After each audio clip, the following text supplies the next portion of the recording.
Hey guys, and welcome to the history of FMW episode 8. This is going to be covering the second half of 1992. This episode is going to deal a lot with the women, and we're going to start out with that. On July 15th, Yoshika Maedamori and Eriko Tsuchiya, is that it? Yeah, Okay, cool. Tashia. Yeah. All right, cool. They showed up at a AJJW show holding ringside tickets, and they issued a main event challenge against Toyota and Yamada for the titles. Was this done in agreement with FMW and All Japan Women, or was this a type of shoot your own angle? Now they had formed a relationship with FNW and All Japan Women due to Megumi Kudo and Combat Toyota's past relationship and kind of being friends with a lot of the top wrestlers. So they brokered a deal for a talent exchange between the two promotions. Cool. Now, before we saw them working with Wing, and now they're going to be working with FMW. Do you know what led to that switch? Yeah, pretty much it allowed them more money. The FMW is willing to pay more than Wing would, and also they're getting to work with other women. Because the All Japan women, when they would work Wing, they would just work with each other. This allowed kind of a talent exchange and interpromotional matches, which had never happened before. Also, at this time, Dave made the note that the All Japan Women they were unhappy with the companies due to the style, the style and the schedule. And some of the girls were talking about leaving to join FMW. Did anything ever come of this? No, no one ever ended up leaving for FMW. They worked a couple, like Bull Nakano worked a couple FMW shows the next year or so, but pretty much the unhappiness would result in them leaving in the mid 90s, late 95, 96, 97. But at this time, they all still stayed packed in All Japan Women. All right, cool. Let's see. FMW started the tour on July 19th, and it was the standard pattern of Tiger Jeet Singh doing squashes and then the Onita six-man tags. Now, this tour, when I was kind of reading, it kind of shocked me because there's 23 shows in, I believe, 25 days.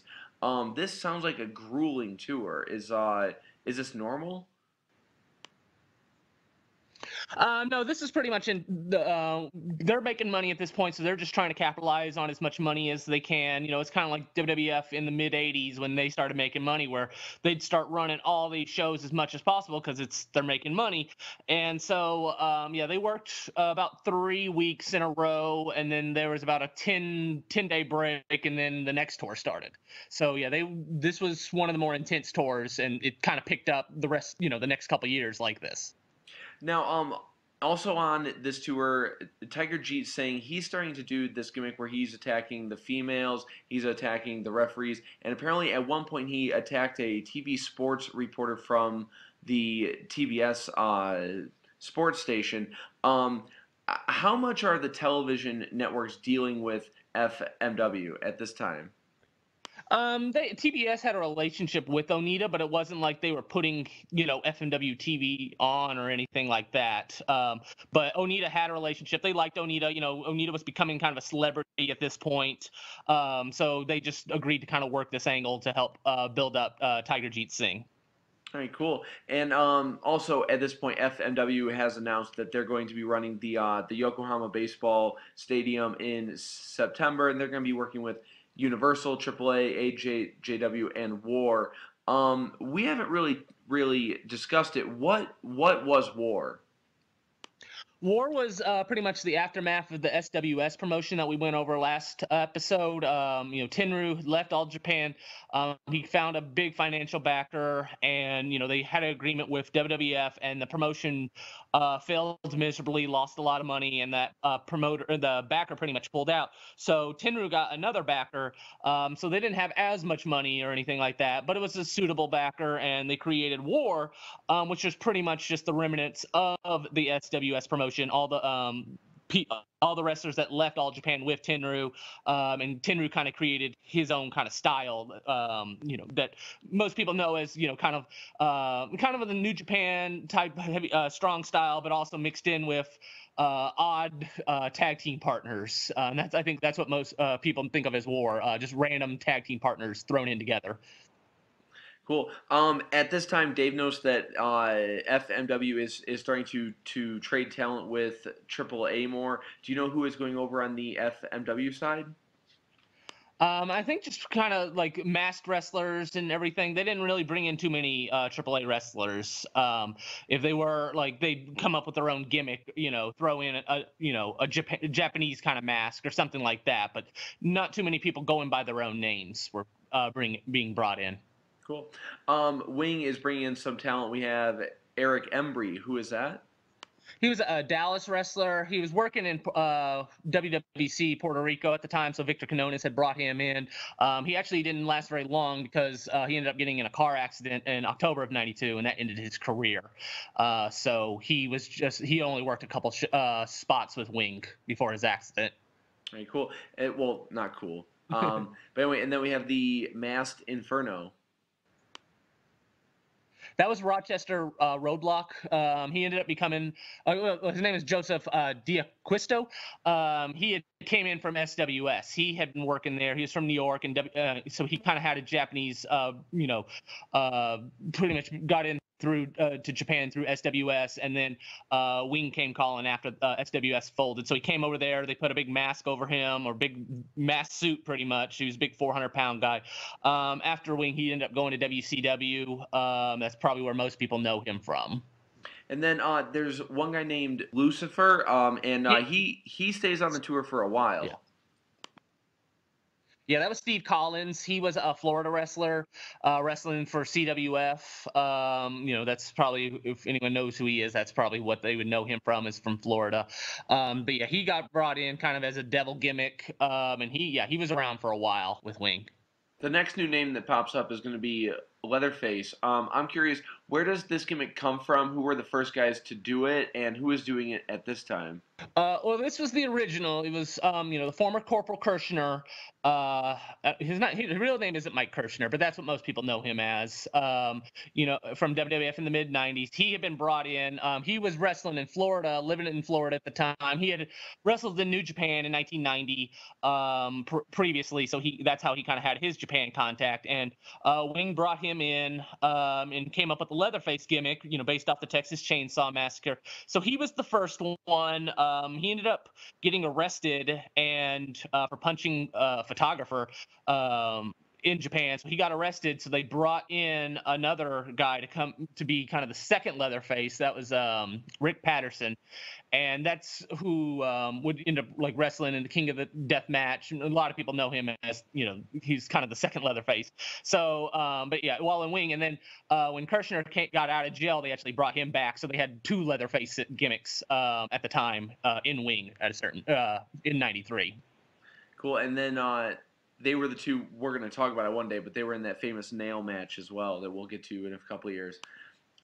So in August, Wing starts their show. They draw 5,000 people, which I believe is their biggest show to this date. As Pogo faced Matsunaga in a fire death match. We kind of talked about it last week, but there was no, you don't know which one came first when it came to the two companies promoting fire matches, right? Yeah, no, I don't know when, exactly when this was, the promotion began for this show. Like I said, the FMW one obviously started 3 months earlier. I don't know how much promotion was for that, but so they probably came up with the similar ideas around the same time period, but I wouldn't be able to tell you who came up with it first. And what made this match different? Like, what was the fire style of it? They didn't put fire on the ropes like FMW did. They kind of had stations, kind of like the Inferno match the WWF did in '98 or so, where kind of just fire surrounded the ring instead of fire, instead of kerosene or whatnot being put on the rope. So they just had fire kind of spitting up around the ring and circling it around, and then they'd have kind of like fireworks sparklers coming out of the turnbuckle every couple of minutes. And then after the match, there was some type of angle, correct? Yeah, well, so Matsunaga defeated Pogo, so that was kind of his big victory, his triumph. And Victor Quinones, Mr. Pogo's manager, got really upset for Pogo losing, and slapped him, started insulting him, racial slurs, everything. And so Pogo kind of attacks Quinones, and this leads to Pogo and Matsunaga teaming up. But they actually don't really necessarily get along too well. So there's already like their first tag match against the Headhunters, they lose because there's miscommunication, and Pogo and Matsunaga start kind of fighting afterwards. Like, so they share a hatred for Quinones after this match, but it's not necessarily that they actually even like each other. Cool. And one new face is going to be the Winger. Now he's been around for a long time, and he still kind of wrestles. So you don't have to give us the whole thing. But what is his background? That's Takashi Akano. He had came in. He would been training in Florida with the Malinkos, with the Malenko family in Tampa. So that's where he got his training, and then they, being Japanese and everything, they brought him in, as a mask gimmick. This was the Fire Death Match show in August. That was his first. He worked Wing, and then eventually IWA, Big Japan, and Freedoms up until this year. He has stopped wrestling as of 2017. Yeah. Also, they're bringing in Mil Mascaris and El Connect. What companies are Wing working with to bring in talent from there? Well, this was Universal. They came in through Universal. Okay. That Mascaris and all them, they were working there at the time, and it was kind of like FMW, especially at the beginning, because of Quinones. They had a lot of Florida talent. They kind of bringing in everyone from everywhere. Just through Quinones' contacts. Cool. And one new name, if you know who it is, it's Rochester Roadblock. Yeah, that was the Mask Inferno I had talked about Okay. earlier. He was, completely, masked and everything. And then they got rid of the mask gimmick. He lost a mask match at the Fire Death Match show against Kanemaru in a tag match. And it was a mask versus hair match. And afterwards, instead of unmasking, he starts cutting Kanemaru's hair, even though he lost. But I don't know, maybe they made him take off the mask as a result. But yeah, so he ended up going by Rochester Roadblock afterwards. Cool. Also, during this time, Dave noted that on TBS, Japan did a 2-hour special on Onita. Have you ever seen this special? Yeah, I saw a documentary on TBS. I don't necessarily know it was 2 hours, but it was a documentary on Onita, pretty much just his life. They showed family pictures of him growing up as a kid and everything, and then they did kind of a reenactment with an actor kind of playing Onita after retiring in All Japan. He working construction and everything, and Onita's there, watching it with the host and everything, and then just kind of doing an interview based off his life and whatnot, and just showing clips of FMW matches that he had at that point, like the Fire Death match and the Goto match, the Kawasaki, and the exploding barbed wire. They're just kind of talking about that stuff. So it's just kind of a documentary on Onita, pretty much. So, what is keeping FMW from getting a weekly wrestling show? There's just no one really that interested. I mean, even today, especially like on national TV, and obviously there wasn't as many cable channels back then. Japan, in early '90s, Japan, didn't really embrace the cable aspect at this time. So there's not as many channels, and New Japan, which and All Japan, which were way bigger, they were only getting midnight deals, being aired at 1 or 2 a.m., late night and stuff. So no company was interested, or no TV company was interested, in an a third brand that wasn't as popular. It took other cable channels being created later on in the 90s for FMW to kind of get a TV deal at all. Okay, cool. And so that leads us to the August 11th show where Bull Nakano and Akira Hokuto, they kind of show up. And what do they do at this show? Yeah, they come out with a contract, pretty much, stating they want Megumi Kudo and Kampa Toyota, who were not even really friends at the time, but they had that All Japan Women's history with each other, or they all came in from the same. They both came in from the same dojo class, and they stated, we want a match with you, which at the time had never been done there in Japan. There was never, interpromotional match between two Japanese companies at the time. So this was going to be the first. On August 30th, 31st, and September 1st, Megumi Kudo defended her WWE title against Miwa Sato, Eriko Sashiya, and Combat Toyota. Why did they do the three back-to-back-to-back title matches? Pretty much to put herself as the top girl, the fighting champion, shows she's the top of the class, to get her over, and also the last match with Toyota, they embraced, because they had been feuding pretty much the entire time in FMW, so this kind of forms them as a tag team in order, and have a good relationship in order to face off against Nakano and Hokuto for the Yokohama Stadium show. Also, during this tour, Onita reportedly breaks his leg. Is this real or is this an angle? He was in he wore a cast. He was in so I know Dave Meltzer reported that was a work. So that's, I'll go off that, but he was in a cast. He was in a wheelchair. But again, photographers were taking pictures of him in a wheelchair and everything. But he worked a couple shows with a full-on leg cast. So I would imagine what it was he suffered an injury and he played it up more than what it was. But I think he really was dealing with a leg injury, especially to wear a cast, on house show matches with a leg, pretty much hobbling around, for his matches and everything. But yeah, and then to set up the feud with, to get more heat on the feud with Tiger Jeet Singh, Tiger Jeet Singh starts smashing a table against his cast during the match to kind of, show, how bad off Onita is. But during the match against Tiger Jeet Singh at Yokohama Stadium, he's just kind of bandaged up. He's not wearing a cast or anything. Also, at this time, the September 1st show, FMW outdrew all Japan in the same city by almost double, which, if you heard the last couple shows, that was always kind of a goal of Onita.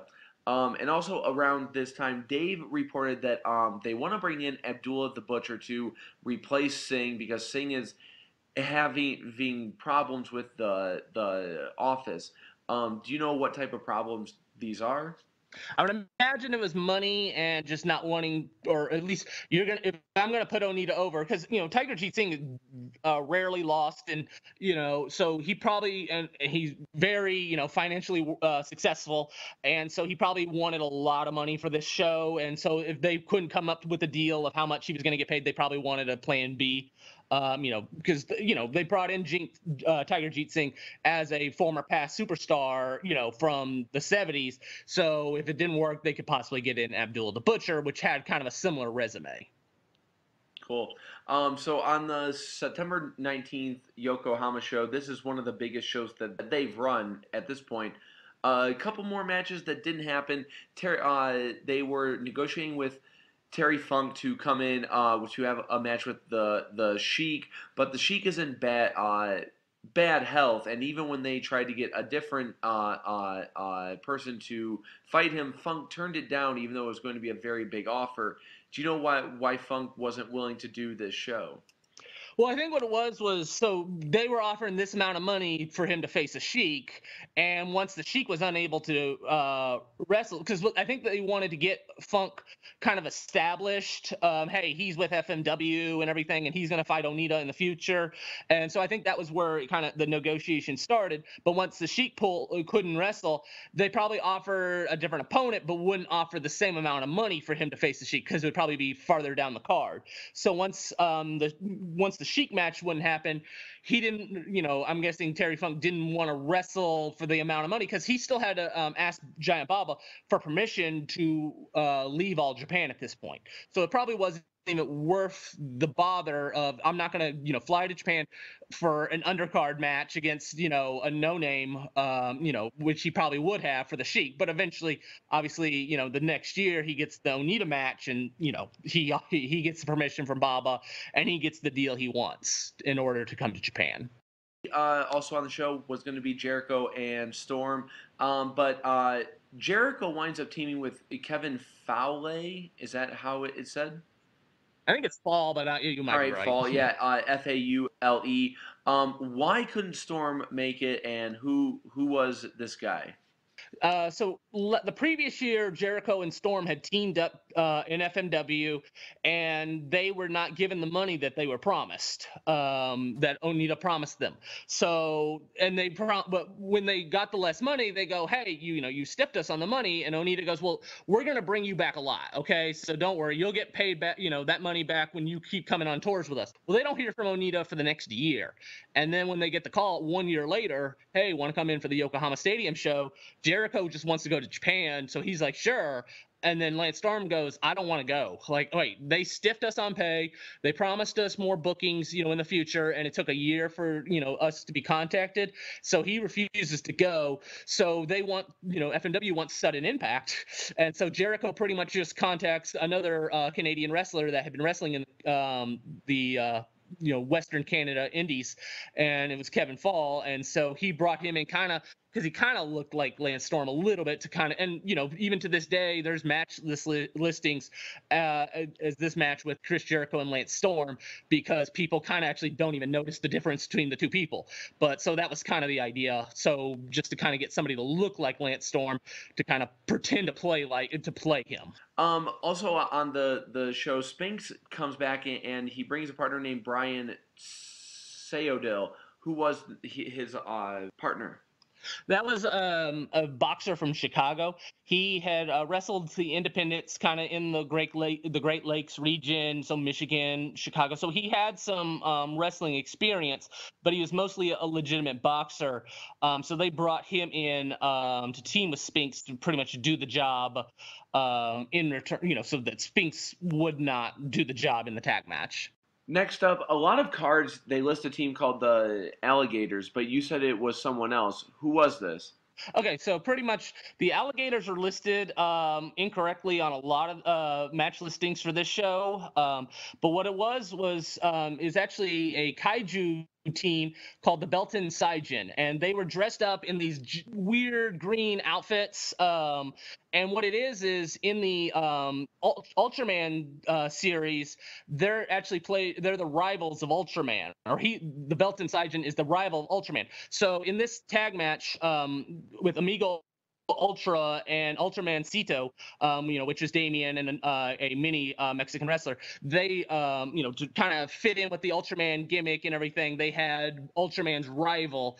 And so you see this weird, gigantic green outfit wrestlers team up against the Ultraman. And they kind of look like alligators. So a lot of people have confused them over the years and thought they were the alligator gimmick, but that was actually a completely different team in FMW that year as well. Also on the show, Bull Nakano and Akira Hokuto. Now they defeated Megumi Kudo and Combat Toyota. I'm just guessing. How are they booking this inter-promotional feud?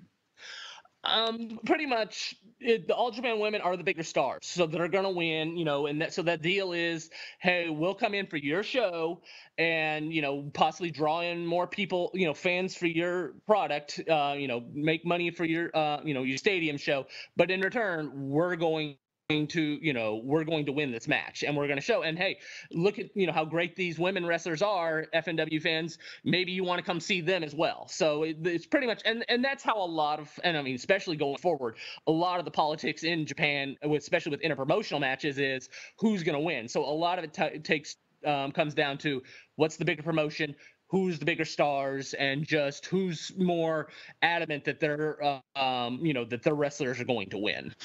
Now, the final attendance, I've seen it listed as 30,000 people in a 50,000 seat place. Do you know what the real number is? About 25 to 27, so it was close to what it was. I mean, it still wasn't by any means a sellout. They had done better at Kawasaki the previous year, so they actually never returned back to Yokohama Stadium after the show, and I think they're happy with the Kawasaki Stadium. But yeah, so this show did about half gate, but I mean, they still made a lot of money, and they still made about $1 million off this show. So it still brought in a really good gate and everything. It just wasn't it just wasn't Kawasaki compared to Kawasaki the previous year. So like I said, they never come back to the stadium after this show. All right. Also, and just to note, Onita defeated Tiger Jeet Singh to win back the WWE title in the main event. Going into October, not going to be a lot of FMW stuff going on. They would do a big tour where every night they had a barbed wire match on in the main event for each show, and they were doing 3,000 and 4,000 shows nonstop. The only new name is Cowboy Billy Johnson. Yeah, that was Joey Legend. He was a Canadian wrestler, and he had wrestled in WWF for a brief minute, around '99 or so, as just Joe. So it was just another one of the Canadian, Western Canadian connection that Fred Jung had helped bring in. Cool. This leads into FMW promoting the year-end tag team series, and Onita chose as his partner Nakamaki, but Nakamaki left for Wing.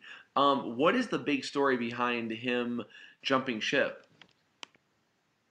All right, so Wing pretty much made a better offer to Nakamaki. Hey, you want to come over to us? And, because Nakamaki started off as just a rookie because, he had no experience. And so with FMW, so he's working opening matches and everything like that. And Wing comes in and goes, hey, we'll give you a bigger push. We'll give you, more money. And so Nakamaki tells Onita, hey, I'm retiring. So they have a retirement match for Nakamaki at the Yokohama Stadium show where he just gets destroyed by Sabu. And pretty much he's done and everything. And so, Nakamaki then moves over to Wing, but FMW doesn't even necessarily know this at the time. And so they, once they finally hear about it, they go, what he's leaving us? Screw this guy, and we're gonna make him look bad. So, they were pretty unhappy over Nakamaki leaving for Wing. And then on Wing, what type of angles are they doing to bring him in? He's kind of coming in as an outsider without real wrestling experience. Like he's coming in and challenging, the mid card and upper mid card guys, like a top guy with only, a couple months experience. So they're kind of seeing him as an outsider. Hey, you're not really from, you're not really from us. You didn't, go up through the system and everything like that. Here you come, just barging on in, and you're trying, you're challenging top guys. So he kind of, became a heel just as established he's not even, he hasn't even earned his spot yet. Cool. And this actually led to on October 31st, Onita defeated Sambo Asako in a barbed wire death match with no audience at the FMW dojo. And what was the story behind that? So, like I said, Onita was like, I'm going to make Nakamaki look bad. So Onita goes, okay, you know what, Nakamaki, I'm going to let you try and come back to FMW and everything like that, but you have to fight me, and if you fight me and prove that you're worthy, you can be my tag partner. So I'm going to have a match with you. So they're not going to, they know Nakamaki's not going to show up. So they can't schedule this, schedule this for a real show where, people are paying and whatnot. So they, because they know they'd be screwing them over, not really having the match. So they have this, set up where there's photographers and everything like that with Onita, at the dojo, and they have a no rope barbed wire match, and Onita's waiting for him, just wait, and Nakamaki never shows up. And so, to make it look like, they thought Nakamaki was going to show up, but, we were going to have a match. So they just volunteer and have Sambo Asako wrestle the match. But yeah, so it's pretty much to make Nakamaki look like a coward. Onita's going, hey, Nakamaki, was too scared to fight me, and now he's ran off to Wing. So it's just, like I said, they were pretty pissed off that Nakamaki left the way he did, and they wanted to bury him as much as they possibly could on the way out. All right, cool. Also, and final note on this, the FMW women, they were doing a tour with all Japan women, and eventually Shia, she suffered an injury to her leg, and they were pulled off of the tour. But Dave says that this was a work. What is the story behind that? Yeah, again, it's the politics of the FMW. They're bringing in they're letting their girls now tour with the All Japan women, but Shia and Maya Demori are not good workers at all. And All Japan women see this, and they go, we can't be having these two girls beat our girls. They're not anywhere in the level of these girls. And so we're not going to have these workers, Tashi and Mitamori, beat our women when obviously they're inferior. So we're gonna, keep beating. We're gonna have them lose on every match, on every, on this tour. And Onita sees that and goes, I don't want my girls losing every match, so we're gonna have to pull them out. So it was just kind of this politics of, I don't want my girls, I don't want my wrestlers to lose to another promotion over and over and over. So he pretty much cut them out and got them out of the tour. All right, cool. And finally, in this month, Dave notes that Wing is going to be doing a show on November 10th, and they're going to be working with two companies that I haven't heard of. One is called Oriental Pro, and one is called Now NOW. Where did these companies come from? So at this time, there's a lot of promotions are starting up. Now is the Network of Wrestling that was started by Kendo Nagasaki, who had wrestled earlier in FMW. So he started his own promotion. They had a relationship with Global, so like Harlem Heat, Stevie Ray, and Booker T had wrestled for Now. JBL also was working for Now. So and it wasn't by any means a successful promotion at all. It was just a low-end indie in order to get kind of, for Kendo Nagasaki to, to pretty much be book himself. But as Now eventually ended up failing and closing down, it actually started up Big Japan. So the Big Japan has roots with the Now promotion because Kendo Nagasaki and Great Kajika, they pretty much formed Big Japan together after Now ended. Oriental was a promotion by Ryuma Go, who we had talked about in previous episodes. He had been, working the Pioneer Sensei promotion until it closed down, and when it closed down, he started up Oriental, and it was kind of a hardcore promotion, but not really. He had relationships with the Portland promotion. He had traveled over to Portland, so he was working with the CW USA, which was the promotion that started up after Portland, the famous Portland, that promotion that went 40, 50 years. After it closed down, the CW USA promotion started up. So he had, like Portland wrestlers, Sandy Barr and everything, work shows, the Harris brothers, work shows like that. And it didn't last very long either, but it was kind of a blood promotion as well that didn't do very well. Just to finish out Wing, the only new talent that are going to come in before the end of the year is going to be Crash, the Terminator. I know who he was. I think most people do, but if you want to just kind of let us know about him. Yeah, that was Bill DeMott. Most people, know him from his WWF run. He was Hugh Morris in WCW.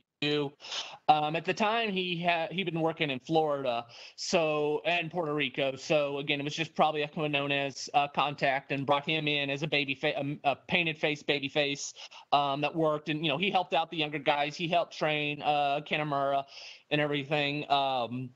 So it was, he worked a couple tours, and then, like I said, he eventually would end up going to WCW and WWF.